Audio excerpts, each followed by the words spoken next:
Diputado Isidro Obando Medina, integrante de la Comisión de Educación del Congreso del Estado de Chiapas, presidente de la Comisión de Asuntos Fronterizos.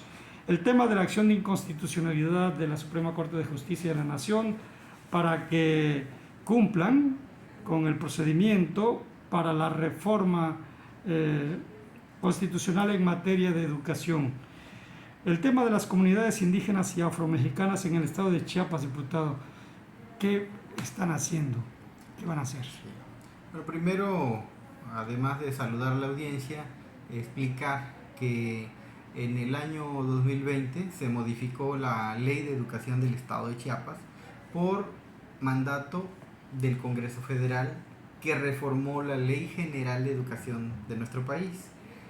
Sin embargo, después de que fue publicada esa reforma a la Ley de Educación de nuestro estado de Chiapas, la Comisión Nacional de los Derechos Humanos interpuso una controversia constitucional ante la Corte y fue aceptada esa controversia y resuelta a favor de la CNDH, indicándole al Congreso de Chiapas que debe consultar primero a los pueblos indígenas y afromexicanos antes de hacer una reforma a la ley.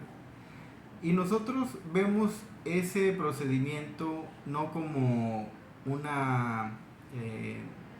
asunto en contra, sino como una oportunidad para dejar un precedente de que siempre hay que consultar primero al pueblo y después reformar las leyes para ver si está de acuerdo la gente o no. Entonces es un muy buen ejercicio de la consulta, que lo estamos haciendo, digamos, de alguna manera obligatoria, pero también nos está dejando una enseñanza para que aprendamos a hacer consultas que sean genuinas, legítimas, y el resultado de esa consulta a los pueblos indígenas sea la materia prima para elaborar las leyes aquí en el Congreso de Chiapas. Ya se han hecho este tipo de asambleas informativas y ya los foros empiezan formalmente.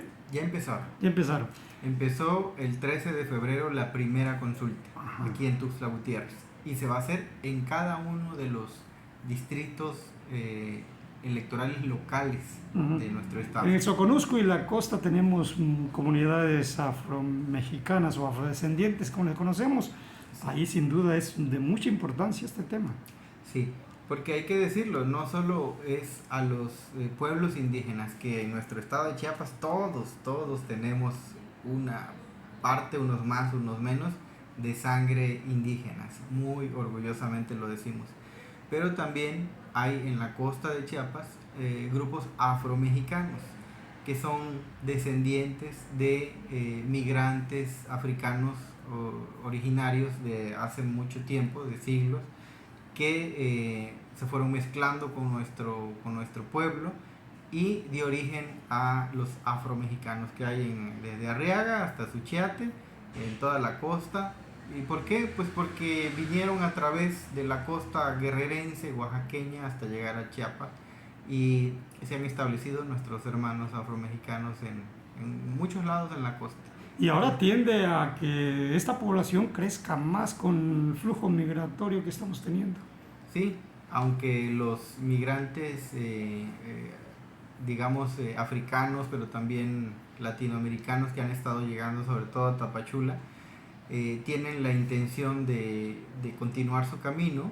Hay muchos que ya están naciendo en nuestra tierra chiapaneca y por lo tanto ya son mexicanos los niños que están naciendo aquí, y son parte de la población afromexicana. Entonces es un fenómeno social y cultural que todavía no comprendemos, pero que a la larga va a tener que asimilarse.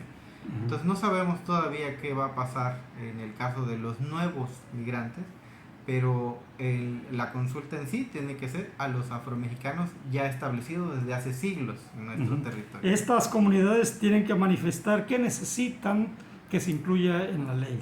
En la ley de educación. ¿Cómo los grupos indígenas y afromexicanos piensan que debe darse la educación en nuestro estado de Chiapas? Específicamente hay unos artículos del 70 al 74, que habla de la educación indígena, pero que la deberíamos ver como la educación pluricultural, porque somos un estado de muchas culturas y debemos tomarlos en cuenta a todos, que no es la misma manera de aprender en español que en tzotzil. Entonces se les tienen que dotar de herramientas, pero no porque sea una concesión de los funcionarios, sino porque debe ser un derecho garantizado en la ley, y eso es lo valioso de la consulta. Ya decían por ahí los indígenas que, por ejemplo, ellos en las escuelas requieren que el maestro de habla celtal en escuelas de comunidades celtales, o que los discapacitados, que en las escuelas hayan rampas, que haya enseñanza en braille, que haya con señas también para que puedan aprender los Sí. que no ven y los que no oyen. En los afromexicanos o afrodescendientes, en la ley, ¿qué han detectado ustedes que puede hacer falta? Mire, por ejemplo, no es que esos artículos observados, o como su nombre lo indica, que por provenir de una controversia son artículos controvertidos, ese sería el término correcto, estén mal, sino que no se hizo la consulta previa. A lo mejor los grupos afromexicanos lo que desearían, digo, no estoy diciéndolo yo que así tenga que ser, pero es un ejemplo. Desearían que en los libros de historia se incluyera su historia como grupos afromexicanos y que sea parte de la currícula educativa en nuestro estado de Chiapas, porque ha estado olvidado. De hecho, uno le pregunta a cualquier ciudadano qué opinas de los afromexicanos o de los afrochiapanecos y dicen no sabemos si existen, pero sí están, han sido invisibilizados. Cierto. Y la ley debe visibilizarlos para tener piso parejo para todos los ciudadanos. ¿Pudiera ser una propuesta planteada desde los diputados o Sí. legislativo para que se incluya en la ley? Sí, pero si sale en la consulta como propuesta, qué mejor. Correcto, diputado, muy bien. ¿Algo más que decir del tema? Pues decirles que me toca coordinar la consulta el día 3 de marzo en Tapachula, y hago un llamado a todos los pobladores de la zona alta de Tapachula, en donde hay hablantes del MAM sobre todo, pero también hay hablantes del tzotzil, que han sido migrantes de los Altos de Chiapas a la Sierra de Tapachula, a que asistan al Teatro de la Ciudad a partir de las 9 de la mañana el día 3 de marzo. Están invitados, ustedes son los invitados de honor para esta consulta y todo el público que quiera asistir. Muy bien, diputado. Muchas gracias por recibirnos y hablar del tema. Listo, diputado.